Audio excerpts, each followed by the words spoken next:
ఆ లెక్కకి ఎవరైతే సరైన సమాధానం చెబుతారో వాళ్ళకు మంచి బహుమానం కూడా ఇస్తారు. సరేనా? ఒక రాజుగారు రాణి కంటే 15 సంవత్సరాలు పెద్దవాడు. 10 ఏళ్ల క్రితం రాణి గారి వయసు కంటే రాజుగారి వయసు రెట్టింపు ఉండేది. ఇప్పుడు చెప్పండి, రాజుగారి వయసు ఎంత, రాణి గారి వయసు ఎంత? ఏమిటి, ఎవ్వరూ చెప్పలేరా? నేను చెప్తాను మాస్టారు. Very good. అయితే లోపలికి వచ్చి బోర్డు మీద రాసి చూపించు. భీమరావు ఆగు.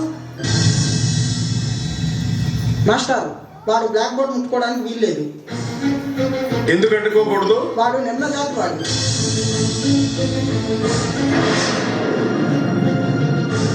ఆ బోర్డు వెనకాల నా భోజనాలు ఉన్నాయి.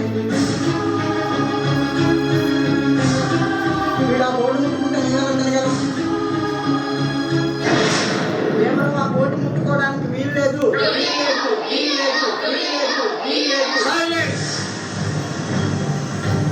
వాడు ముట్టుకుంటేనే మైల పడిపోయే అన్నం మీరు తినకపోయినా పర్వాలేదు. ఒక్క పూట తినకపోతే ఏమీ కాదు. కూర్చో. భీమారావు, నువ్వు వచ్చి బోర్డు మీద రాయి.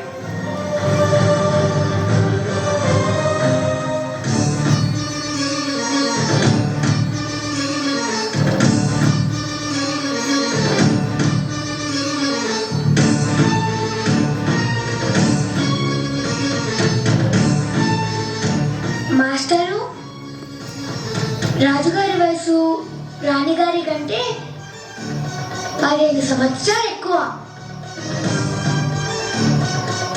10 ఏళ్ల క్రితం రాజుగారి వయసు రాణిగారి కంటే రెట్టింపు. అంటే రాణిగారి వయసు 10 ఏళ్ల క్రితం 15 సంవత్సరాలు అయితే రాజుగారి వయసు రెట్టింపు. అంటే 30 ఏళ్ళు అన్నమాట. 10 ఏళ్ళ తర్వాత రాణిగారి వయసు 25 సంవత్సరాలు అయితే రాజుగారి వయసు 40 సంవత్సరాలు. వారిద్దరి మధ్య తేడా 15 సంవత్సరాలు. శభాష్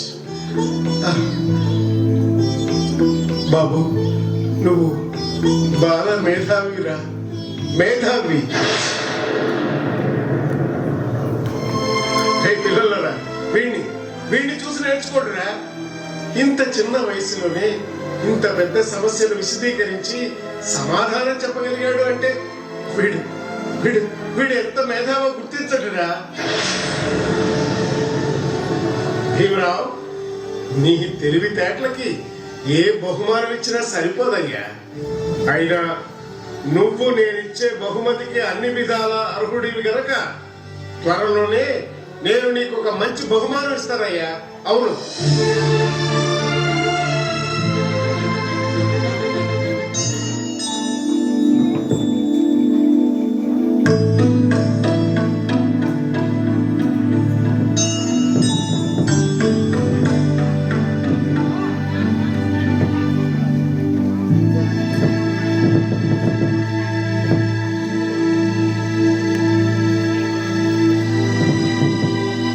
భీమరావు, నా భోజనాలన్నీ బయట చేసి నువ్వు హాయిగా మెక్కుతున్నావా? ఇవి కూడా నువ్వే మెక్కి.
వాళ్ళురా అసలైన కుసంస్కారులు.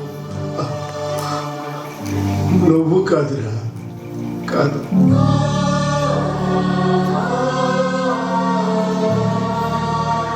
నువ్వెందుకురా తలదించుకుంటావు? మెహర్ కులంలో పుట్టడం నీ తప్పు కాదు. నీ జాతిని చేతగాని వారిగా వెలివేసిన అగ్రవర్ణాల వారిదే అసలు తప్పు.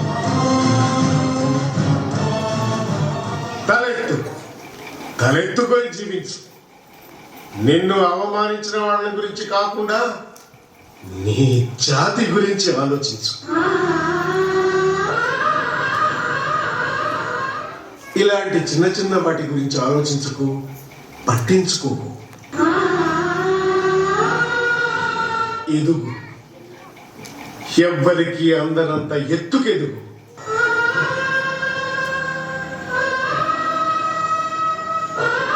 అందుకు నీకు చదువే ఆధారం. బాగా చదివి పెద్దవాడిపై నీ జాతి వాళ్లకు అండగా నిలబడు.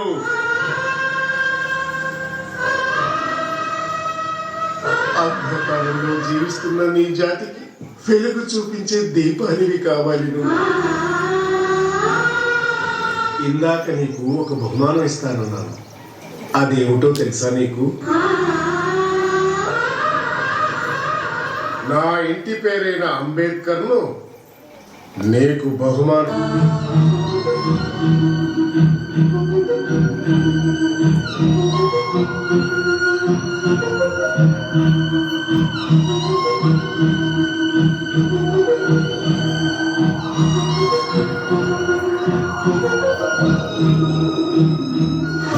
నీవు పెట్టుకున్న నమ్మకాలు అన్ని పక్కదారి బట్టి పోతుంటే కంచికి నీ కదలే దూరం. నీ చేతుల్లో ఉంది చేతల్లో చూపించి ఎదురేగి సాగాలిగా.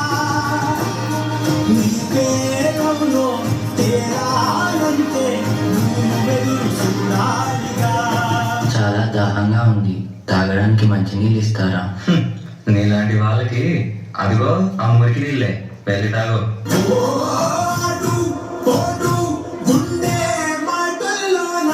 మనుషులు మనుషుల్లా చూడండి, పశువుల్లా కాదు.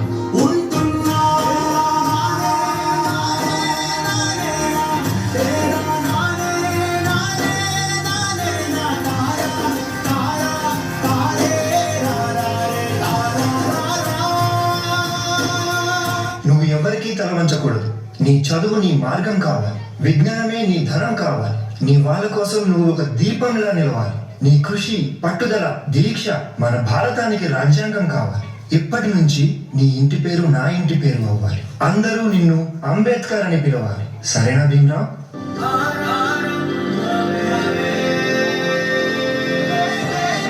ఎంతమంది తనని తక్కువగా చూసినా చదివే లోకంగా మార్చుకొని మెట్రిక్ సాధించాడు. అదే సమయంలో పెద్దలు తన పెళ్లి కూడా చేశారు.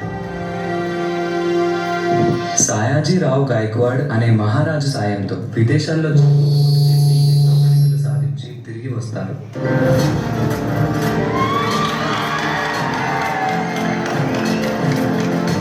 బాబా, ఇన్ని సంవత్సరాలు గడిచినా ఈ ప్రజలు మారలేదు, మా బ్రతుకులు మారలేదు. ఎలాగైనా మా తలరాత్రులు మార్చే దేవుడివి నువ్వే కావాలి బాబా.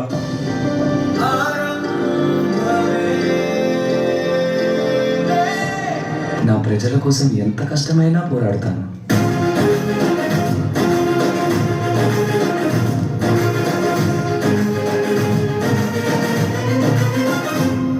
భారత రాజ్యాంగం యొక్క మూసాయుధ కమిటీ అధ్యక్షుడిగా మిమ్మల్ని ఎన్నుకోవడం మాకు చాలా సంతోషంగా ఉంది. ఇన్నేళ్లకి నా ప్రజలకి, నా దేశానికి సేవ చేసే సమయం వచ్చింది.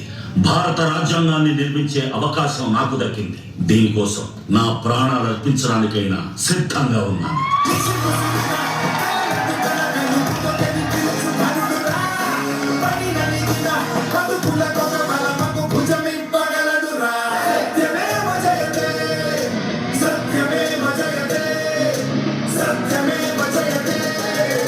అంబేద్కర్ అంబేద్కర్ ని ఒక ప్రాంతానికో, ఒక కులానికో, ఒక మతానికో పరిమితం చేయలేము. ఎందుకంటే ప్రతి భారతీయుడి గుండెపై చెరగని ముద్ర వేసిన మహనీయుడు ఆయన. అందరి కలలు కన్నది ఆయన కలం, బడుగుల కోసం ధ్వనించింది ఆయన గళం. భారతదేశంలో రాజ్యాంగం ఉన్నంత వరకు ఆయన మన మధ్య బతికే ఉంటాడు.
మనిషిగా చూడని మనుషులల్ల భాస్కరా, మహిళమంత